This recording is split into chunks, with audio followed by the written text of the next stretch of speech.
Hello friends, എല്ലാവർക്കും സുഖമാണല്ലോ അല്ലേ? ഇന്നത്തെ വീഡിയോയിൽ നമ്മളൊരു അടിപൊളി ജോയ്സ്റ്റിക്ക് ഉണ്ടാക്കാൻ പോവുകയാണ്. ഓക്കെ, ഈ ഒരു ജോയ്സ്റ്റിക്ക് എന്ന് പറയുന്നത് നിങ്ങൾക്ക് വേണമെങ്കിൽ നിങ്ങളുടെ റോബോട്ടിനെ കൺട്രോൾ ചെയ്യാൻ വേണ്ടിയിട്ട് യൂസ് ചെയ്യാം. നിങ്ങൾ സ്വന്തമായിട്ടുണ്ടാക്കുന്ന റോബോട്ടിനെ കൺട്രോൾ ചെയ്യാൻ വേണ്ടിയിട്ട് യൂസ് ചെയ്യാം. അല്ലെങ്കിൽ നമ്മുടെ കമ്പ്യൂട്ടറിലേക്ക് കണക്ട് ചെയ്തിട്ട് ഗെയിം കളിക്കാനും യൂസ് ചെയ്യാൻ പറ്റും. ഓക്കെ, അപ്പോൾ നമുക്ക് ഈ ഒരു റിമോട്ട് കൺട്രോളർ എങ്ങനെ ഉണ്ടാക്കാമെന്ന് നോക്കാം. ഈ ഒരു റിമോട്ട് കൺട്രോളറിൻ്റെ മെയിൻ കമ്പോണൻ്റ് എന്ന് പറയുന്നത് ഈ കാണുന്ന ജോയ്സ്റ്റിക്കാണ്. കണ്ടില്ലേ, ഇതിനകത്ത് എക്സ് ആക്സിസ്, അതുപോലെ വൈ ആക്സിസ്, അതുപോലെ ഒരു ബട്ടൺ പ്രസ്സും ഇതിൻ്റെ കോമ്പിനേഷനും റീഡ് ചെയ്യാൻ പറ്റും. പിന്നെ ഉള്ളത് ഈ ബട്ടൺസാണ്. ഇതൊക്കെ ഓരോ പുഷ് ബട്ടൺസാണ്. ഈ 4 പുഷ് ബട്ടൺസും നമ്മൾ ഈ ആർഡുയിനോയുടെ ഡിജിറ്റൽ പിന്നിലേക്ക് കണക്ട് ചെയ്തിരിക്കുന്നു. ഓക്കെ, അപ്പോൾ ഈ ബട്ടൺസും ഈ ബട്ടൺസിൻ്റെ കോമ്പിനേഷനും നമുക്ക് റീഡ് ചെയ്യാൻ പറ്റും.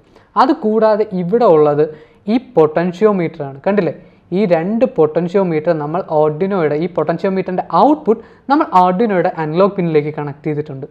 ഇത് നമുക്ക് റോബോട്ടിനെ കൺട്രോൾ ചെയ്യുന്ന സമയത്ത്, ക്യാമറ കൺട്രോൾ ചെയ്യുന്ന സമയത്ത്, നമ്മൾ മുമ്പൊരു റോക്കറ്റ് ലോഞ്ചർ ഉണ്ടാക്കിയായിരുന്നു അല്ലേ? അപ്പോൾ അതിൻ്റെ ടറട്ടൊക്കെ കൺട്രോൾ ചെയ്യുന്ന സമയത്ത് ഇതുപോലത്തെ പൊട്ടൻഷ്യോമീറ്റേഴ്സ് നമുക്ക് യൂസ് വരും. അതുപോലെ ഈ ഒരു ബോർഡിൻ്റെ നടുക്കായിട്ട് ഒരു ആർഡുയിനോ നാനോ ബോർഡ് കണ്ടില്ലേ? ഇത് ഒരു സാധാ ആർഡുയിനോ നാനോ ബോർഡല്ല. ഇത് ആർഡുയിനോ നാനോ RP 2040 എന്ന് പറയുന്നൊരു കുറച്ചുകൂടെ അഡ്വാൻസ്ഡ് ആയിട്ടുള്ളൊരു ബോർഡാണ്. ഈ ബോർഡിൻ്റെ പ്രത്യേകത എന്താണെന്ന് വെച്ചാൽ, ഈ ബോർഡിനുള്ളിൽ തന്നെ accelerometer, gyro sensor, RGB LED, അതുകൂടാതെ ഒരു മൈക്രോഫോൺ, ഇതുപോലുള്ള ഒരുപാട് സെൻസേഴ്സ് ഇതിനകത്ത് ഇൻബിൽട്ട് ആയിട്ട് തന്നെ ഉണ്ട്. അതുകൂടാതെ തന്നെ ഇതിനകത്ത് വൈഫൈ, ബ്ലൂടൂത്ത് ചിപ്സെറ്റും ഉണ്ട്. അപ്പോൾ വേറൊരു റോബോട്ടുമായിട്ട് വയർലെസ് ആയിട്ട് കമ്മ്യൂണിക്കേറ്റ് ചെയ്യാൻ വേണ്ടിയിട്ട് നമുക്കൊരു എക്സ്റ്റേണൽ ചിപ്സെറ്റിൻ്റെ ആവശ്യമില്ല. അപ്പോൾ നമുക്കിതിൻ്റെ സർക്യൂട്ട് ഒന്ന് നോക്കാം. അപ്പോൾ ഈ ഒരു സർക്യൂട്ട് വരയ്ക്കാനും ഇതിൻ്റെ PCB ഡിസൈൻ ചെയ്യാനും വേണ്ടിയിട്ട് ഞാൻ യൂസ് ചെയ്ത സോഫ്റ്റ്വെയറിൻ്റെ പേരാണ് ആൽറ്റിയം. നിങ്ങളൊരു ഇലക്ട്രോണിക്സ് എഞ്ചിനീയർ ആണെങ്കിൽ, നിങ്ങൾക്ക് ഇതുപോലെ ഹോബി പ്രോജക്ട്സ് എല്ലാം ചെയ്യാൻ നല്ല താല്പര്യമുള്ള ആളാണെങ്കിൽ ഈ ഒരു ടൂൾ നിങ്ങൾക്ക് ശരിക്കും യൂസ്ഫുൾ ആയിരിക്കാം. നമ്മുടെ പ്രോജക്ട്സിന് വേണ്ടിയിട്ട് സർക്യൂട്ട് വരയ്ക്കാനും PCB ലേഔട്ട് ഡിസൈൻ ചെയ്യാനും സ്വന്തമായിട്ട് PCB ഉണ്ടാക്കാനും ഒരുപാട് സിമ്പിളായിട്ടുള്ള യൂസർ ഫ്രണ്ട്ലി ടൂൾസ് ഉള്ള ഒരു അടിപൊളി ടൂളാണ് ഈ ആൽറ്റിയം. നിങ്ങളൊരു സ്റ്റുഡൻ്റ് ആണെങ്കിൽ, നിങ്ങൾക്കൊരു വാലിഡ് ഇമെയിൽ അഡ്രസ്സ് ഉണ്ടെങ്കിൽ, ഈ ആൽറ്റിയം എന്ന് പറയുന്ന സോഫ്റ്റ്വെയറിൻ്റെ ഫുൾ വേർഷൻ നിങ്ങൾക്ക് നിങ്ങളുടെ കമ്പ്യൂട്ടറിൽ ഡൗൺലോഡ് ചെയ്ത് 6 മാസത്തേക്ക് യൂസ് ചെയ്യാൻ പറ്റുന്നതാണ്. ഇല്ലെങ്കിൽ പോലും നിങ്ങൾക്കിതിൻ്റെ ഫ്രീ ട്രയൽ ഡൗൺലോഡ് ചെയ്യാവുന്നതേ ഉള്ളൂ. ഇതിൻ്റെ ലിങ്ക് ഞാൻ താഴെ ഡിസ്ക്രിപ്ഷനിൽ കൊടുത്തിട്ടുണ്ട്. നമ്മുടെ ഈ ജോയ്സ്റ്റിക്കിൻ്റെ ബ്രെയിൻ എന്ന് പറയുന്നത് ഈ കാണുന്ന ആർഡുയിനോ നാനോ RP 2040 ബോർഡാണ്. പിന്നെ ഈ കാണുന്നത് ഒരു ജോയ്സ്റ്റിക് മൊഡ്യൂളാണ്. ഈ ജോയ്സ്റ്റിക് മൊഡ്യൂൾ മെയിനായിട്ട് 2 പൊട്ടൻഷ്യോമീറ്ററും ഒരു സ്വിച്ചുമാണുള്ളത്.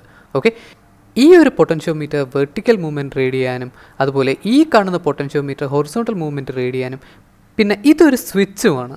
നമ്മുടെ 2 പൊട്ടൻഷ്യോമീറ്ററിൻ്റെ ഔട്ട്പുട്ട് നമ്മൾ A2ലും A3ലും, അതുപോലെ സ്വിച്ചിനെ നമ്മൾ ഡിജിറ്റൽ പെൻ D6ലേക്കും കണക്ട് ചെയ്തിട്ടുണ്ട്. പിന്നെ ഈ കാണുന്ന പുഷ് ബട്ടൺസിനെ നമ്മൾ D2, D3, D4, D5 എന്നീ 4 ഡിജിറ്റൽ പിന്നിലേക്കും കണക്ട് ചെയ്തിട്ടുണ്ട്. പിന്നെ ഇവിടെ മുകളിൽ നോക്കിയാൽ അറിയാം 2 പൊട്ടൻഷ്യോമീറ്റർ ഉണ്ടല്ലേ? ഈ 2 പൊട്ടൻഷ്യോമീറ്ററിൻ്റെയും ഔട്ട്പുട്ട് നമ്മൾ അനലോഗ് പിൻസായ A0ലും A1ലും കറക്റ്റായിട്ട് കണക്ട് ചെയ്തിട്ടുണ്ട്. സർക്യൂട്ട് ഇത്രയേ ഉള്ളൂ. ഇനി ഈ ഒരു ബോർഡിനെ നമുക്ക് 2 രീതിയിൽ പവർ ചെയ്യാൻ പറ്റും. ഒന്ന്, ആർഡുയിനോ ബോർഡിൻ്റെ USB പോർട്ട് വഴിയും കണക്ട് ചെയ്യാം, അല്ലെങ്കിൽ ഒരു 9 വോൾട്ട് അല്ലെങ്കിൽ 12 വോൾട്ട് DC അഡാപ്റ്റർ വഴിയും കണക്ട് ചെയ്യാം. DC അഡാപ്റ്റർ വഴിയാണ് കണക്ട് ചെയ്യുന്നതെങ്കിൽ ആ ഒരു വോൾട്ടേജ് ഈ കാണുന്ന 7805 വോൾട്ടേജ് റെഗുലേറ്ററിലേക്ക് പാസ് ചെയ്യുന്നു. അത് നമ്മൾ കൊടുക്കുന്ന വോൾട്ടേജിനെ കറക്റ്റ് സ്റ്റഡി ആയിട്ടുള്ളൊരു 5 വോൾട്ട് DC സപ്ലൈ ആയിട്ട് മാറ്റുന്നു. ഈ ഒരു DC സപ്ലൈ ഇപ്പുറത്ത് കാണുന്ന ഒരു വോൾട്ടേജ് ഡിവൈഡർ സർക്യൂട്ടിലേക്ക് കൊടുക്കുന്നു. ഈ വോൾട്ടേജ് ഡിവൈഡർ സർക്യൂട്ട് 5 വോൾട്ടിനെ 3.3 വോൾട്ടായിട്ട് മാറ്റുന്നു. ഇതെന്തിനാണ് ചെയ്യുന്നതെന്ന് വെച്ചാൽ, നമ്മൾ യൂസ് ചെയ്യുന്ന ബോർഡ് ആർഡുയിനോ നാനോ RP 2040 എന്ന് പറയുന്ന ബോർഡാണ്. ഇപ്പോൾ ഓൾമോസ്റ്റ് എല്ലാ ആർഡുയിനോ ബോർഡ്സും വർക്ക് ചെയ്യുന്നത് അതിൻ്റെ ഓപ്പറേറ്റിംഗ് വോൾട്ടേജ് എന്ന് പറയുന്നത് 3.3 വോൾട്ടാണ്. അപ്പോൾ ഇതിന് മുകളിലൊരു വോൾട്ടേജ് കൊടുക്കുകയാണെങ്കിൽ, ഫോർ എക്സാമ്പിൾ 5 വോൾട്ട് കൊടുക്കുകയാണെങ്കിൽ, നമ്മുടെ ആർഡുയിനോ ബോർഡ് കത്തിപ്പോകാൻ ചാൻസ് ഉണ്ട്. അതുകൊണ്ട് വളരെ സൂക്ഷിച്ച് മാത്രമേ നമ്മൾ നമ്മുടെ ആർഡുയിനോയുടെ GPIO പിന്നിലേക്ക് ഓരോ ഡിവൈസസ് കണക്ട് ചെയ്യാവൂ. എല്ലാ ബോർഡും 5 വോൾട്ടിലല്ല വർക്ക് ചെയ്യുന്നത്. ഓക്കെ, അപ്പോൾ നമ്മുടെ സർക്യൂട്ട് റെഡി ആയിട്ടുണ്ട്. ഈ സർക്യൂട്ട് യൂസ് ചെയ്തുകൊണ്ട് ഞാൻ ഡിസൈൻ ചെയ്ത ഒരു PCB ലേഔട്ടാണ് ഈ കാണുന്നത്. ഇതിങ്ങനെ തന്നെ ചെയ്യണമെന്നില്ല. ആൽറ്റിയം എന്ന് പറയുന്ന സോഫ്റ്റ്വെയർ യൂസ് ചെയ്തുകൊണ്ട് നിങ്ങളുടേതായ രീതിയിൽ, നിങ്ങൾക്ക് ഇഷ്ടപ്പെട്ട രീതിയിൽ ഇത് ഡിസൈൻ ചെയ്തെടുക്കാവുന്നതാണ്.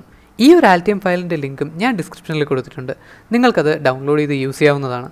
ഞാൻ സാധാരണ എൻ്റെ പ്രോജക്റ്റിന് വേണ്ടിയിട്ട് PCB ഡിസൈൻ ചെയ്ത് ഓർഡർ ചെയ്യുന്നത് PCBway എന്ന് പറയുന്ന കമ്പനിയിൽ നിന്നാണ്.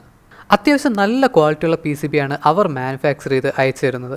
ഓക്കെ, ഈ ഒരു വീഡിയോയുടെ ഡിസ്ക്രിപ്ഷനിൽ ഇതിൻ്റെ ലിങ്കും ഞാൻ കൊടുത്തിട്ടുണ്ട്.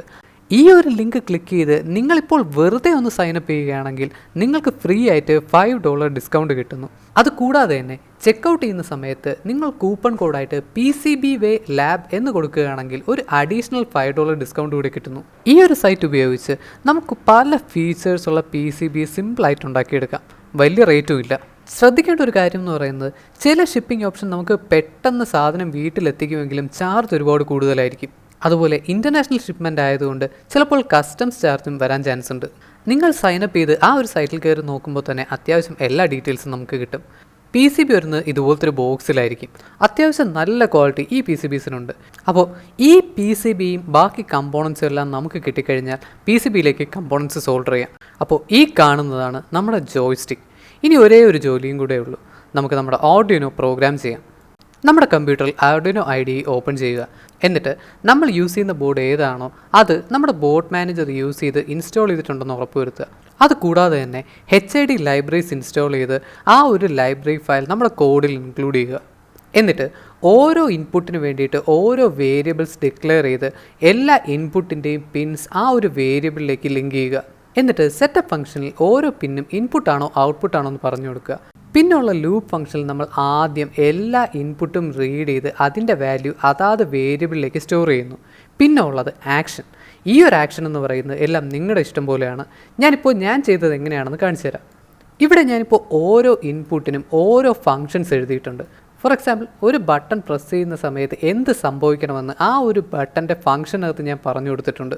അതുപോലെ ജോയ്സ്റ്റിക്ക് ഫ്രണ്ടിലോട്ട് പുഷ് ചെയ്യുന്ന സമയത്ത് up arrow key stroke send ചെയ്യുക. അതുപോലെ നമ്മുടെ ജോയ്സ്റ്റിക്ക് താഴേക്ക് പുഷ് ചെയ്യുന്ന സമയത്ത് down arrow key stroke send ചെയ്യുക. അതുപോലെ ഓരോ ഇൻപുട്ടിന് കറസ്പോണ്ടിങ് ആയിട്ടുള്ള കീ സ്ട്രോക്ക് സെൻഡ് ചെയ്യാൻ വേണ്ടിയിട്ട് ഓരോ ഇൻപുട്ടിനും അതാത് ഫങ്ഷൻസ് നമ്മൾ എഴുതിയിട്ടുണ്ട്. ഇനി ഈ ഒരു ജോയ്സ്റ്റിക്ക് വെച്ചിട്ട് നിങ്ങൾക്ക് ഗെയിം കളിക്കുന്നതിന് വരെ റോബോട്ടിനെ കൺട്രോൾ ചെയ്യണമെങ്കിൽ ഓരോ ഫംഗ്ഷനകത്ത് നമ്മൾ കീ സ്ട്രോക്ക് സെൻഡ് ചെയ്യുന്നതിന് പകരം ആ ഒരു റോബോട്ടിനെ കൺട്രോൾ ചെയ്യാൻ വേണ്ടിയിട്ടുള്ള കമാൻഡ് സെൻഡ് ചെയ്താൽ മതി. അപ്പോൾ ഇത്രയും ചെയ്തു കഴിഞ്ഞാൽ നിങ്ങൾക്ക് ധൈര്യമായിട്ട് കോഡ് അപ്ലോഡ് ചെയ്യാം.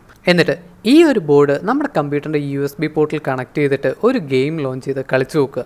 നമ്മുടെ DIY ജോയ്സ്റ്റിക്ക് റെഡി. ഓക്കെ, അടിപൊളിയല്ലായിരുന്നോ? അപ്പോൾ ഇനിയും ഇതുപോലത്തെ വീഡിയോസ് കാണാൻ നമ്മുടെ ചാനൽ സബ്സ്ക്രൈബ് ചെയ്യാൻ മറക്കണ്ട. അപ്പോൾ അടുത്ത വീഡിയോയിൽ നമുക്ക് വീണ്ടും കാണാം.